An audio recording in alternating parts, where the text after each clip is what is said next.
Hey everybody. Yeah, I'm John, and I wanted to give a talk on an introduction to web accessibility, and particularly themed around creating an inclusive web, a web with sites and applications that everybody can use. So before I go too far into the talk, I kind of wanted to just cover what is accessibility. So if you search a lot for accessibility, articles or blog posts, things like that, the word usable comes up a lot. And so the kind of idea with accessibility is making websites very usable. But it begs the question, who are you making websites usable for? So a large percentage of the articles online are about how to make websites that are really usable for people that can't see. And I think this is a really important aspect of it, and it's really, really important to start thinking about things like this when designing websites and applications, but it's not really the whole picture. There's probably an equally large section of articles and posts on making sites usable for people that can't use a mouse, whether they have a motor impairment or personal preference or any number of reasons they're using a computer without a mouse. And again, I think this is super important, but it's really not the whole picture. And so I guess the kind of walkaway that I want to give here is that accessibility is really about making websites and applications usable for everyone. And additionally, it's not just about making them usable. I really think it's about giving people not just a usable, but a really good experience, that all users coming to your site or application should be able to, A, use them, and B, enjoy doing so, have a good time doing so. All right, so the first thing I really wanted to get into is that there's a lot of different ways people browse the web. There's a lot of input devices that people use, and I think that as developers and designers, it's really important for us to be aware of all the different devices people might be using. And so the kind of standard I hope we all at least design for is people using a keyboard and mouse. So using keyboard for data entry and a mouse for more fine-tuned granular movements. And this is great. Most websites and applications work really wonderfully for this type of input device. So to take a little deviation off that, there's a lot of people that use a keyboard only.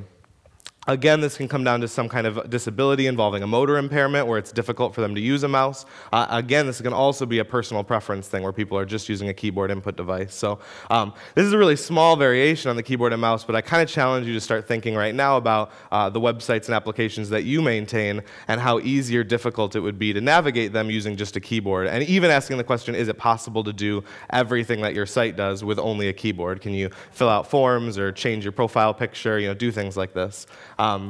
So then there's devices like this is a head wand. It's for people, again, with some type of motor or physical disability, so they've got kind of a helmet device and then kind of like a stick coming down, and they interact with either a touch screen or a keyboard using that stick. So now we're kind of pushing it a little bit further here. There's a similar device called a mouth wand, which is very, very similar, except instead of a helmet, the device goes in your mouth, and you use that to interact with a keyboard or a touch screen.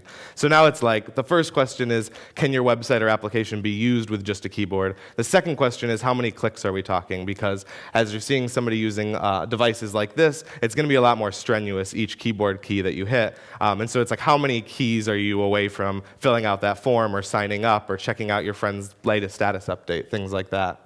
A single switch is a really cool device. It's really innovative assistive technology. And essentially what it is just a big button. And there's no granularity. You just either hit it or you don't hit it. There's no top or bottom, anything like that. And so what it does is you hit it the first time, and like on an iPad, let's say, it'll pop up a full keyboard, including special keys, and it'll highlight the top row. And on a timeout, it'll start moving down, highlighting rows as it goes down. And as the user, when you see it get to your row with the key that you're looking for highlighted, you click it again, and the highlight goes from horizontal to vertical and starts moving through each individual key until you get to the one you're looking for, and you hit it again. And this device is particularly great because a lot of people with more serious physical impairments that may even not be able to use a head wand or a mouse stick or a keyboard find themselves able to browse the web and use native apps using a device like this. But now we're really pushing it where, if it's like 25 tab presses to get over to the form to fill it out or something like that, you can imagine how difficult that would be for somebody using a device like this. And then the last one that I wanted to talk about is people using screen readers.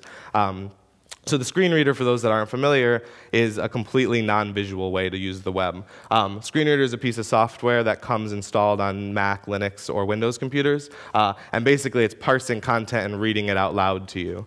And it's not just a web thing. Screenreaders will work for all native apps. But for the purposes of this talk, I wanted to discuss what we can do as web developers and engineers to make our sites really, really enjoyable to use for people on devices like these. So I have a little Screenreader demo. I'm not sure about the Wi-Fi here, so just bear with me if it doesn't work, and I'll walk you through it. But let's see, I've got this little video here. So this is just me loading up twitter.com with a screen reader, and like so you could all get some experience listening to it. And if you want, it might sound like a little bit hokey, but if you wanted, I would recommend like trying to close your eyes and just listen to it and get that experience, like what it's really going to be like for people using a screen reader on your website.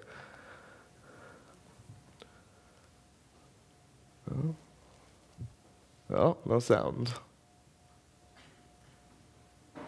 All right, well, it looks like the sound's not working. Okay, sorry about that. So I'm going to stop it here. But so if you're a Mac user, you can, oh, the video's on me? Okay, let me get there.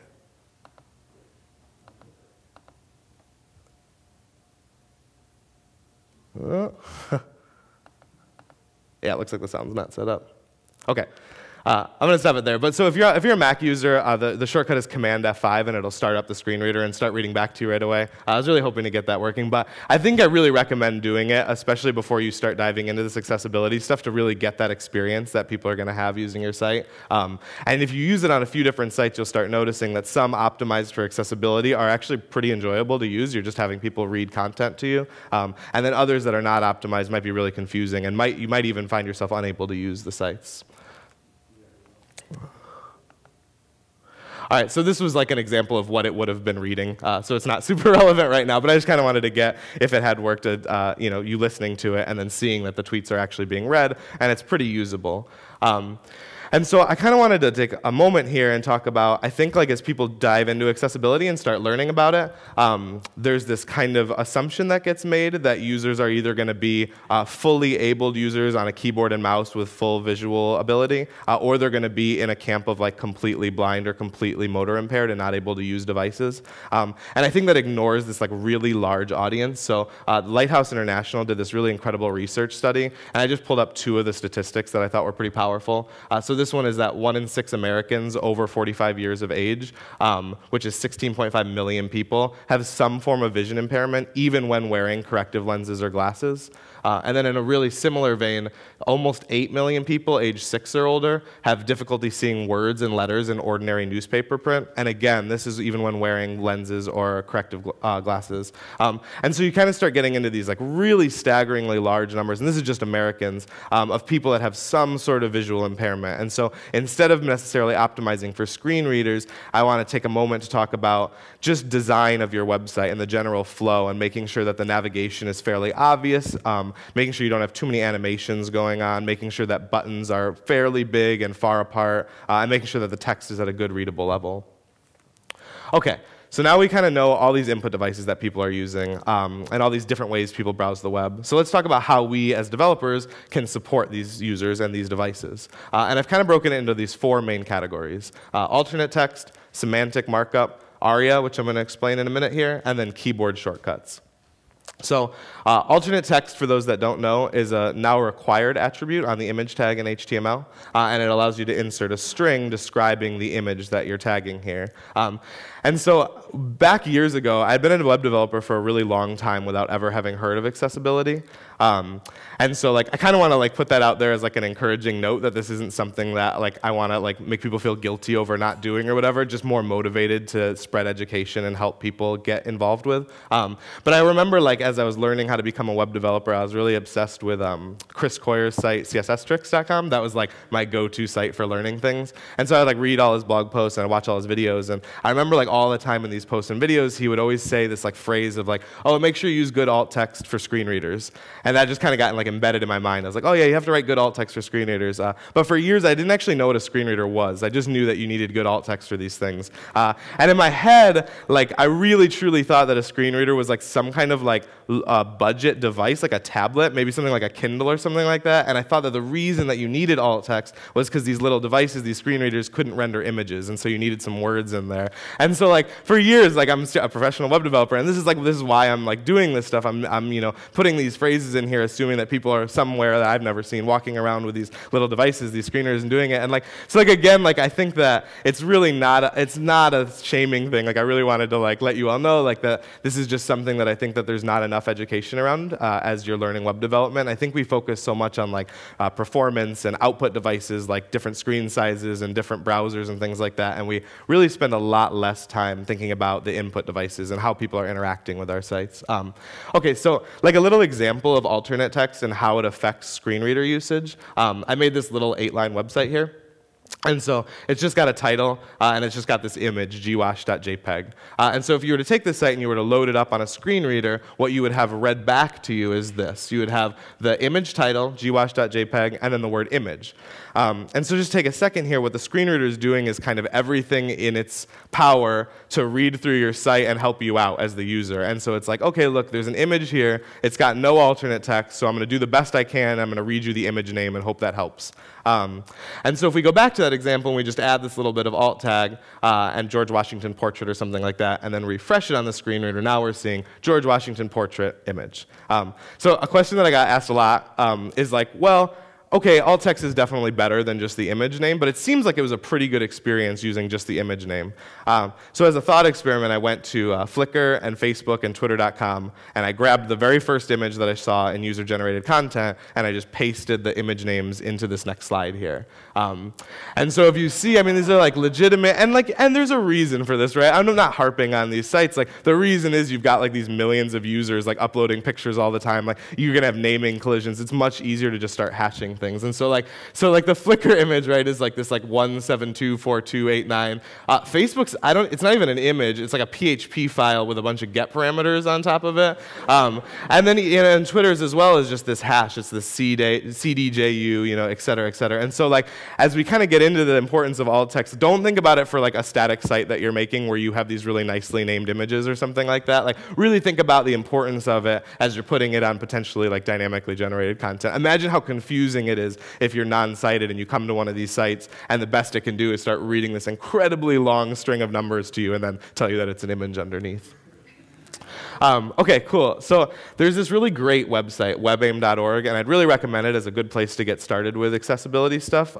It's an organizational site. They have blog posts. They have a community-run message board, a lot of great things like that. One article they had was on writing good alt text, which I've like taken some liberties with to trim down to fit on the slide. But the basic 4 principles that I really liked were be accurate, be succinct, don't be redundant, and I've made this mistake in the past, don't use image of or graphic of. As we saw in the last slide, the screen reader will take care of that for you. So it's really just a descriptive text that you'll want. All right, the next thing is semantic markup. I really like this tweet by Ellen King. Use semantic markup. We don't want div soup on our site. And so the concept of div soup I really like a lot, but it's basically this idea that before HTML5, and even still, there's a lot of things that you want to do on the web that there isn't an appropriate tag for. There's not an element that really perfectly fits what you want. And before HTML5 elements, it was even worse. And so people kind of all unanimously decided that divs were like the perfect generic tag, right? Like they're display block, they don't have a lot of CSS on them. Let's use them for everything. So you got these websites that are like div class header, div class footer, div class sidebar, all these different things. But unfortunately, when screen readers hit that, it's just another div to them. There's no possible way that they could gather all the classes we all use to indicate navigation or header, things like that. And so you end up with these sites that are like 1,000 divs on a site, and there's not much accessibility that can be made there. So the big encouragement with semantic markup is whenever possible, use the most appropriate tag that you can. We've got header and nav and footer and all these great things now. And not only is it best practices, but it's going to make users using alternate devices like these screen readers, their experience is going to be so much better because the screen reader can say, hey, there's a navigation here, it's got 5 items in it, and the user knows exactly what's going on. So some non-semantic markup examples, and I see these all over the web, and so I just kind of picked these 2 that I'm picking on here. The first one is like a pretty clear case where you see span with a class of button. And the very first thing that comes to my mind is like, well, we have a button tag. Like we've got a button element, why wouldn't you just use that? And I don't want to pick on sites too much, like I understand that you either have tech debt or it's just a difficult thing to do, changing all these tags, or any number of reasons that you might be stuck in a situation where you've got unsemantic markup. But the next example is even trickier. trickier where you've got this ordered list with these list items in it, and they're like these tabs, right? ID tab 1, tab 2, tab 3, and they're to signify chapters, changing chapters. So for visual users that are developers like us, like we can probably surmise that this is doing something where you like click on these list items, and maybe it like fetches some content with Ajax, or maybe it just hides and shows some way of alternating between chapters. But when a screen reader gets here, it's got absolutely no idea what's going on or how the user is supposed to interact with it. And so in the first example, my recommendation would be, if possible, just change it to a button tag. Whereas in this example, there's really not a tag for it. And so that kind of leads me into ARIA and how that can help. So ARIA stands for Accessible Rich Internet Applications, and it's basically a way of, to oversimplify, of being able to either repurpose elements or more clearly directly communicate with devices like screen readers and let them know what's going on. So an ARIA example, taking this button, right, and let's say we can't turn it into a button tag for whatever reason. So there's some attributes we can add, and they're really easy to do to help the screen reader out. The first thing we can do is not an ARIA attribute, it's an HTML attribute, but the role attribute. And we give it a role of button, and this, when the screen reader hits the element, now it knows, oh, this isn't a span, I'm going to tell the user that it's actually a button here that they should interact with. The next thing that we can do is add a tab index. So for those that don't know, all elements that are tabbable on a website, so like form fields, buttons, checkboxes, things like that, get their tab index, which is the order that they appear in your DOM. So if you're using something like a span that doesn't have a tab index, and you want to force it on so that when they tab to this span, unlike other spans, it should show up, it should focus on it, you can just add this ARIA, this tab index of 0, and it'll show up in the tab index where you'd expect it to. And then the last thing that you can do, this is really contrived, but you want to make sure that you're adding functionality to it, right? Like if the screen reader tells the user it's a button, it should be able to be interacted with. And the only thing I wanted to point out here is that users using screen readers, when they hit buttons, are going to expect the space key to activate it. So it's really not just enough to use an on-click event. You want to make sure you're also listening on an on-key-up event in order to give the users the experience that they expect. So this is just from the W3 spec of ARIA, and I just kind of wanted to like reiterate again that ARIA is great, and it's easy to use. It's all these attributes that you can just look up, and they're really, they make a lot of sense, right? Like role of button or tab index, things like that. But from the ARIA spec itself, it says that if you can use a native element instead of repurposing an element with ARIA attributes, always do so. So in the span example, if you are able to, it would be much easier to just switch it to a button and then not worry about these extra things. The last thing I wanted to talk about is keyboard shortcuts. And like we talked about with all these input devices, sometimes it gets really taxing to like have to tab all the way over or things like that. So if you go to a lot of the big sites, like if you go to twitter.com and hit a question mark, this modal will pop up with all these great keyboard shortcuts. You can do pretty much everything you'd ever want to do on Twitter with only 2 clicks at the very most. And similarly, Facebook, if you go there and search, you'll get these keyboard shortcuts. So I had noticed a while ago that all the keyboard shortcuts for all the big websites are essentially the same. They follow Vim bindings for the most part, and so like J, I know, bear with me, just stick with me. All right. So that, like, J is next item, K is previous item, / is search, all these different things. And so what I did is trying to make it easier for people to get started with this is I made this GitHub repo called Shortcut.js. And all it is it listens for the like shared collective of common keyboard shortcuts that everybody else is using, and then throws these events that you can hook into. And so if anybody wants to get started adding them to their site, you can just take, it's like no dependency, little minified JavaScript file. You can stick it in your website, and then you can start listening on these events, and you decide the application logic, like what next item should do. All right, so why is this important? I really think it's 3 things. I think it's a human rights issue that these websites and applications we build should be accessible to everybody. I think it's a legal issue. It's not really just my opinion. More and more so, companies are facing lawsuits for things like providing applications or devices that aren't accessible to all users. And I think it really, the selfish reason that I hope to sell you all on is that it helps you reach a really large audience. I mean, we just talked about those 2 statistics earlier, and that was like almost 25 million Americans, right, that fell into this group. Like, who wouldn't want 25 million more users for their website or application? Like, it's a really, really big field. And so the last thing is just tools that you can use to start evaluating your site right now. Chrome has this incredible Chrome extension, Accessibility Developer Tools. It sits on your DevTools right next to console, and it runs a full audit of your website. It talks about inaccessible color schemes, alt text missing, all sorts of things. If you don't have Chrome or don't use Chrome, or if you want a way to do automated testing, Adi Osmani built essentially a wrapper around it, which it can be used, it's a Node app, so it can be used from the command line, and it does the same full profile of your site and a bunch of great feedback. In a very similar vein, there's also Tenon.io, which is a great web website, and you can put your URL in, and it just runs this full profile. And Tenant also has an API. So between Adi Asmani's project and the Tenant API, I would encourage you, as you get started doing this stuff, not just to do it, have each engineer running these suites or whatever, but I'd encourage you to start finding some ways to make some automated tests around accessibility. Like, you can hit their API for color accessibility and make sure your color scheme is always accessible to people. So getting involved in your automated testing is great, because you're kind of future-proofing your site to always be accessible. And then NC State has this great color palette. You put your hex codes in this box right here, and then you click it, and not only does it tell you if your color palette is accessible or not, but it also tells you at what point it becomes inaccessible to some users. So the black that I'm using with that pink that you've been seeing on the other slides, I put all these colors in there, and it told me that black on pink or pink on black is inaccessible under 18 point, but very accessible afterwards. And so it's just a thing that I've gotten in the habit of doing as I make business cards or new websites or slides or anything like that, figuring out not only if my color scheme is okay, but what font size I really shouldn't go below. Okay, this is my last slide, and I just wanted you to have like 3 things that you can do right now, takeaways to get started with accessibility. 1, audit your site. Pick your poison when it comes to Tenant or the Chrome extension or Adi Asmani's tool, and just do a full profile of the site and see where you are. Do you have a lot of red? Do you have some stuff that's really good, or are you in a fine position? 2, check your color scheme. I think that's something that's often overlooked, and something that to a non-colorblind user might look like a very, very big distinction with the text that you're using might be indecipherable to other people. And then 3, join the community. I mean, the accessibility, and particularly web accessibility community, has been like by far the best group that I've ever joined, both on the web with sites like webaim.org, meetups in your area. There's a Slack HQ channel, A11Y, and it's just awesome. The people are so nice, and like it just feels really good to be a part of a community that's so welcoming.